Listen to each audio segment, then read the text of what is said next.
আমাদের মধ্যে এসে উপস্থিত হয়েছে, যার জন্য আমরা অধিক আমাদের ভারতরত্ন প্রধানমন্ত্রী ওনার মহা প্রণয় হয়েছিল। এটাই আমাদের কাছে সব থেকে একটা বিষয়। সারা পৃথিবী যখন ভ্রুকুটি দেখিয়েছিল, পোখরানের পুষ্পার্ঘ্য নিবেদন করছেন মাননীয় সাংসদ শ্রমিক ভট্টাচার্য। পুষ্পার্ঘ্য নিবেদন করছেন অটল বিহারী বাজপেয়ীর প্রতিকৃতিতে।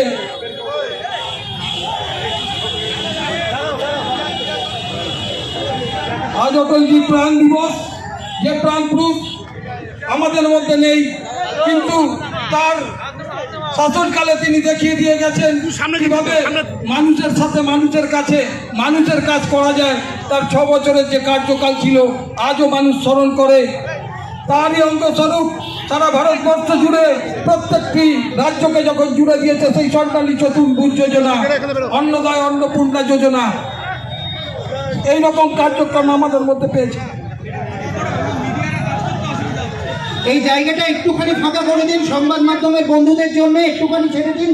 আমরা যারা এখনই ওনাদের সব কথা শুনবো, তার আগে আমি একটু মঞ্চে ডেকে নিই মানব সেবায় লোকনাথ কালীবাড়ির পৃষ্ঠপোষক সুবীর শীল মহাশয়কে ডেকে নিচ্ছি। শঙ্কর চট্টোপাধ্যায় চ্যাটের আমি অনুরোধ করব সুমন দাকে, সুমন দা প্রখ্যাত অভিনেতা শ্রী মিঠুন দাকে আপনি উত্তর দিয়ে যাদের যাদের নাম বলছি একটু দয়া করে মঞ্চের পেছনে এসে দাঁড়িয়ে থাকুন, তাদের হাতে উত্তরীয়টা দাও। জানান সুবীর শীল, এই যে কার্যক্রম, এই কার্যক্রমের আয়োজক সুবীর শীল আমি অনুরোধ করব তুলে দিলেন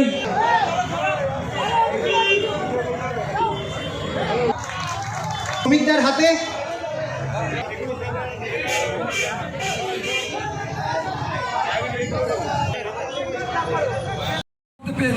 এটা ফাঁকা করো, আমরা মিডিয়াটা কাজ করতে হবে।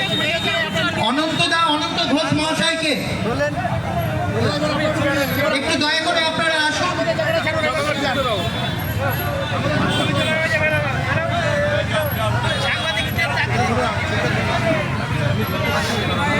আমি অনুরোধ করব সুমন দাকে, সুমন দা প্রখ্যাত অভিনেতা শ্রী মিঠুন দাকে আপনি উত্তরীয় দিয়ে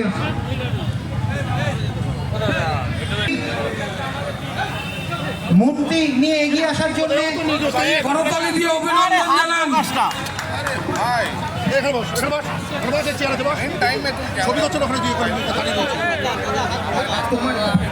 আমি নিজের কাজ করলে আমরা বরণ করে নিচ্ছি, সবাইকে দেখতে হবে ভাই, ওভার কাজটা করলে হবে। এবং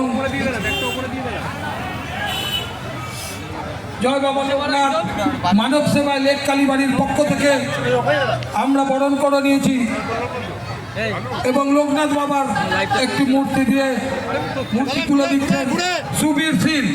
এই যে কার্যক্রম, এই কার্যক্রমের আয়োজক সুবীর শীল মিঠুন দাকে লোকনাথ বাবার মূর্তি দিয়ে রাজীব পোদ্দার মহাশয়কে অনুরোধ করছি মা দুর্গার প্রতিকৃতি শ্রী মিঠুন চক্রবর্তীর হাতে তুলে ধরে দেওয়ার জন্যে। আমাদের জায়গাটা একটু খালি করতে হবে, আমাদের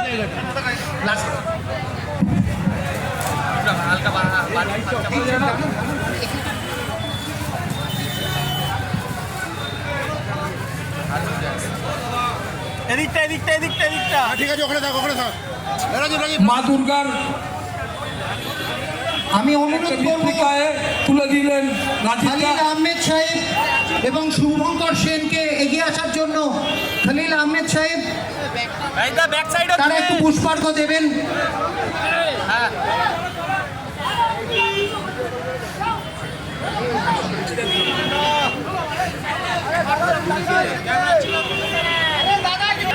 এখন রাজ্যসভার সাংসদ, বিশ্ব সমাজসেবী, আমাদের সকলের প্রিয় সেবা সংঘ থেকে আমরা বরণ করে নিচ্ছি। সকলে করতালি দেবেন।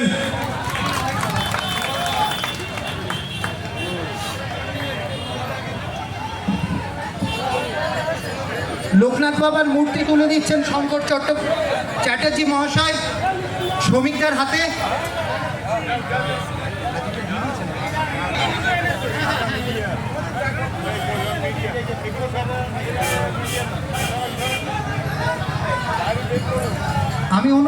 জানাবো স্বাগতম স্বাগতম স্বাগতম। শ্রমিক স্বাগতম। দাদার নাম বলো না দাদা। মিঠুন দা ইতিমধ্যেই আমাদের মধ্যে এসে উপস্থিত হয়েছেন। বাংলার যুবকদের নয়নের মণি, বাংলার মানুষের নয়নের মণি মাননীয় মিঠুন আমাদের মঞ্চের ওপারে ওখানে আমাদের এই অস্থায়ী মঞ্চের উল্টো দিকে একটি দেবালয় করা হয়েছে, যেখানে শ্রীকৃষ্ণের এবং বাবা লোকনাথের ভব্য মূর্তি আছেন। মিঠুন দার উপস্থিতিতে প্রত্যেকে এখানে তাকে স্বাগত জানিয়েছে তাদেরকে। আর এই অনুষ্ঠান অষ্টম বর্ষ পদার্পণ করলো আপনাদের অনুপস্থিতিতে। আপনাদের সহযোগিতা না থাকলে এটা অষ্টম বর্ষ পদার্পণ করতো না। তাই আজ সেই যেভাবে বিগত দিনে আপনারা সহযোগিতার হাত বাড়িয়ে দিয়েছেন, এই বর্ণাঢ্য অনুষ্ঠানকে আপনারা সহযোগিতার হাত বাড়িয়ে দেবেন এই আশা আকাঙ্ক্ষা আমরা রাখি এই অঞ্চলের মানুষের কাছে। তাই আর কিছুক্ষণের মধ্যেই তার মূল্যবান বক্তব্য শুনবেন। আপনাদের কাছে মিঠুন দা উপস্থিত হয়েছেন ইতিমধ্যেই। লোকনাথ বাবার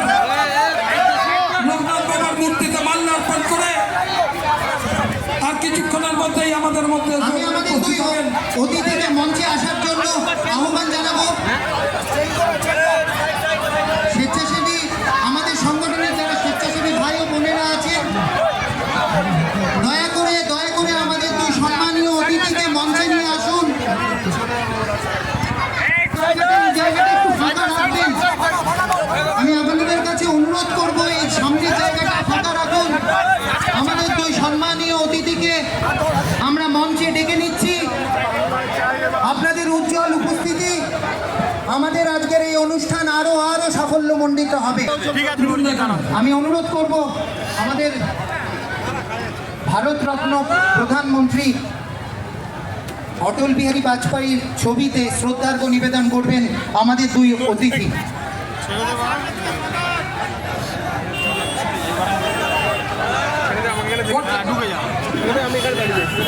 আজকে এই দিনে ওনার প্রলয় হয়েছিল, এটাই আমাদের কাছে সব থেকে একটা বিষয়। সারা পৃথিবী যখন ভ্রুকুটি দেখিয়েছিল পোখরানের পুষ্পার্ঘ্য নিবেদন করছেন মাননীয় সাংসদ শ্রমিক ভট্টাচার্য। পুষ্পার্ঘ্য নিবেদন করছেন অটল বিহারী বাজপেয়ীর প্রতিকৃতিতে।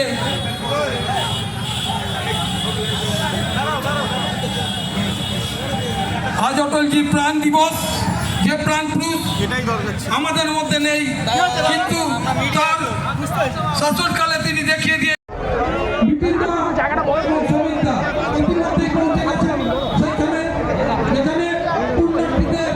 খিচুড়ি ভোগ দেওয়া হচ্ছে, তিনি সেখানে পৌঁছে গেছেন। তাদের কাছে যে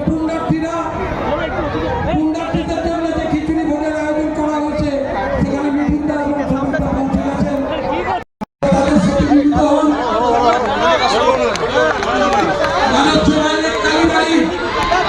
আয়োজনে সুবীর সিং তার উদ্যোগে অষ্টম বর্ষে পদার্পণ করলো।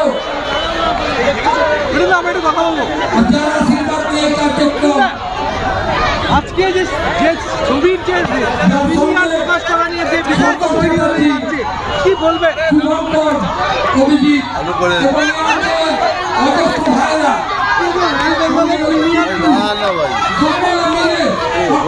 আজকে যে প্রিমিয়ার হওয়ার কথা ছিল, সেটা যে রাজ্য সরকার তাতে বাধা দিল, এটা নিয়ে কি বলবে? এটাই বলবো, জোর যার মুলুকতার। শুনলেন? কিন্তু রাজ্যে যখন এই ধরনের ছবি আসে তখন সরকার আগে বইটা তো দেখুন, তারপরে তো বলবেন। বইটা না দেখেই যদি এরকম করেন কি হবে? কিসের ভয় সরকারের? ওই এটা নোয়াখালীর ম্যাসাকার, ক্যালকাটা কিলিং, তার উপরে বই। এখন কিসের জন্য ভয় সেটা বলতে পারছি না, তবে ভয় তো নিশ্চয়ই পেয়েছে, নইলে করবেন কেন? তাহলে কি হবে আগামী দিনে এই রাজ্যের ভবিষ্যৎ? আলো জ্বলছে এখন, এরপরে অন্ধকার। এসআইআর নিয়ে রাজ্য সরকার এসআইআর হবে, হবে, কেউ রুখতে পারবে না। সেক্ষেত্রে বাংলাদেশি শরণার্থী যারা তাদের কি ভবিষ্যৎ? তাদেরও তো ওই একই ব্যাপার, যদি আপনি ইল্লিগালি এসে থাকেন, sorry we can help it. তাহলে সেক্ষেত্রে তো সনাতনী যারা আছেন তারা সনাতনী, বারবার করে তো বলছি, সনাতনী জেগেছে। আমি যেমন বলি কে গর্ব সে কহো হাম সনাতনী হ্যাঁ, আপনারাও সনাতনী। সনাতনী আমাদের উৎস, সনাতনী আমাদের গর্ব। তো সনাতনী যখন জেগেছে তখন B expect a good result. আগামী 26 নির্বাচনে আপনি বলেছেন যে প্রত্যেকটা এলাকায় যাবে। আমি তো 23টা কমপ্লিট করেছি, এবার যাব প্রত্যেক এলাকাতেই যাব, প্রত্যেক জেলায় প্রত্যেক গ্রামে যাব। এসআইআর নিয়ে মানুষকে কি বোঝাবেন? অনেকের মধ্যে একটা বিভ্রান্তি তৈরি হয়েছে, কি বোঝাবেন? যারা লিগ্যালি আমাদের এখানে আছেন তাদের কিচ্ছু হবে না, কোনো ভয় পাবার কোনো কিচ্ছু নেই। রাজ্যের পরিযায়ী শ্রমিকরা ভিন রাজ্যে আক্রান্ত হচ্ছে, এই নিয়ে যে এটা একদম, এটা ভাই আমি কিছু বলতে পারবো না। কোন ভিন রাজ্যে আক্রান্ত হয়েছে বলতে পারবেন? আমি ব্যাঙ্গালোরে হোটেল বানিয়েছি, এখানে সব পরিযায়ী শ্রমিক 100 থেকে 150 লোক কাজ করেছে।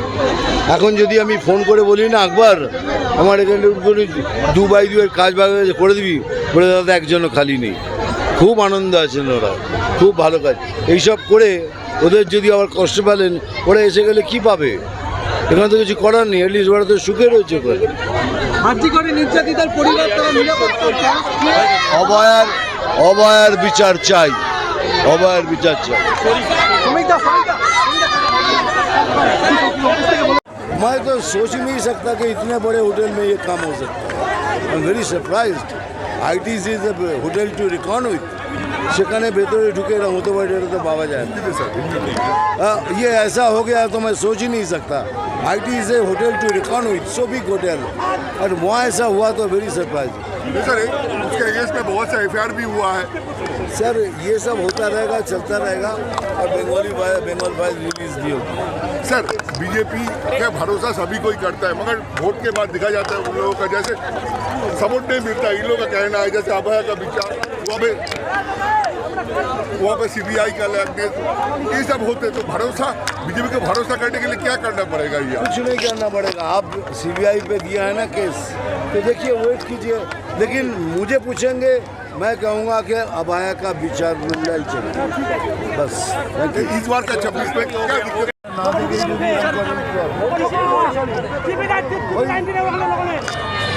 এটা নোয়াখালীর ম্যাসাকার, ক্যালকাটা কিলিং, তার উপরে এখন কিসের জন্য ভয় সেটা বলতে পারছি না, তবে ভয় তো নিশ্চয়ই পেয়েছে, নইলে করবেন না। তাহলে কি হবে আগামী দিনে এই রাজ্যের ভবিষ্যৎ? আলো জ্বলছি এখন, এরপরে অন্ধকার। এসআইআর নিয়ে রাজ্য সরকার SIR হবে হবে হবে, কেউ রুখতে পারবে না। সেক্ষেত্রে বাংলাদেশের শরণার্থী যারা তাদের কি ভবিষ্যৎ? তাদেরও তো ওই একই ব্যাপার, যদি আপনি ইল্লিগালি এসে থাকেন, sorry we can help it. তাহলে সেক্ষেত্রে অফ অকারেন্সকে অল্টারেট করা হয়েছে, বায়োলজিক্যাল এভিডেন্সকে ধ্বংস করা হয়েছে। সূর্যাস্তের পরে মেয়েটির অটোপসি হয়েছে, দুটো মৃতদেহকে সরিয়ে দিয়ে পানিহাটি শ্মশান ঘাটে তাকে দাহ করা হয়েছে। তো ফাঁকা মাঠে তো কেউ গোলও করতে পারে না, ফাঁকা মাঠে কেউ ড্রিবলও করতে পারে না, তো সেই অবস্থায় আছে। রাষ্ট্রপতি মুখ্য সচিবকে নির্দেশ দিয়েছেন এদের সঙ্গে কথা বলার জন্য। আমরা বিশ্বাস করি যেটা একটা প্রাতিষ্ঠানিক খুন। যদি ও মেয়ে না হয়ে ছেলে হতো তাহলে ওকে খুন হতে হতো। এর আগেও আরজি করে বেশ কয়েক বছর যাবৎ আরও 6 জন ডাক্তারের রহস্যজনক মৃত্যু হয়েছে, যেটাকে অনেকটা খুন বলাই ভালো। তো সেটাও দিকে মানুষের নজর আছে, একটা চক্রের কাজ, এবং এর মধ্যে সম্পূর্ণভাবে সরকারি সহযোগিতা। রাষ্ট্রপতি যেটা বলেছেন যে মুখ্য সচিবকে ব্যবস্থা নিয়ে পরিবারের সঙ্গে যোগাযোগ মুখ্য সচিব কি আগ্রহী? দেখুন, রাজ্যপালের সঙ্গে রাষ্ট্রপতির সঙ্গে মুখ্য নির্বাচন রাষ্ট্রপতির একটা মানবিক মুখ থেকে তিনি বলেছেন, কিন্তু স্বরাষ্ট্র সচিব মানে রাজ্যের স্বরাষ্ট্র সচিব মুখ্য সচিব তার কাছ থেকে কি প্রত্যাশা করা যায় সেটা পশ্চিমবঙ্গের রাজ্যবাসী জানে।